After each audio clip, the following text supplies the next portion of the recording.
Algériens et d'Algériens en France n'ont pas passé, l'ont vu façon inaperçue, n'ont pas compris, peut-être n'ont pas vu, ne l'ont pas aperçu, n'ont pas pu la lire.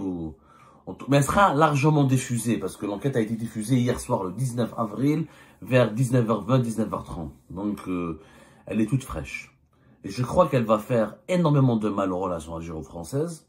Et elle va faire énormément de mal aux partisans du pouvoir algérien parce qu'elle apporte des révélations et des accusations très très graves. Qu'est-ce qu'on nous apprend dans cette enquête? On nous apprend qu'il n'y a pas un seul agent consulaire ou un seul agent du consulat d'Algérie Créteil qui est impliqué dans l'affaire d'Ahmed DZ, qu'il y en a 3 et que 2 ont été rapatriés ou ont été exfiltrés par les autorités algériennes pour qu'ils soient à l'abri d'une arrestation en France et que tous les 3 ont le statut de militaire. Ce ne sont pas des simples agents consulaires. Donc les autorités algériennes, visiblement, à en croire ces révélations du journal de dimanche, elles ont totalement menti depuis le départ sur l'affaire Ahmed DZ. Il ne s'agit pas d'un agent consulaire classique qui était en poste pour un travail ordinaire. C'est un militaire, ils ont même sorti son rang, c'est un adjudant.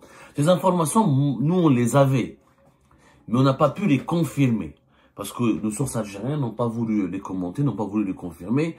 Ils ont voulu totalement nier, ils étaient dans le déni jusqu'à l'heure actuelle. Ils sont dans le déni. Non, c'est une affaire préfabriquée.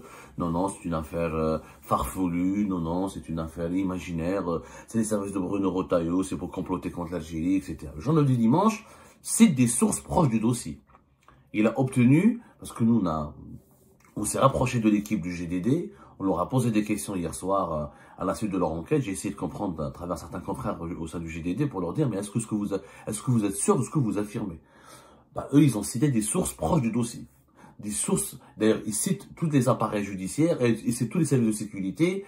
Ils sont très précis. L'enquête est vraiment très précise. Je vais vous citer des passages, vous allez comprendre que l'enquête est très précise.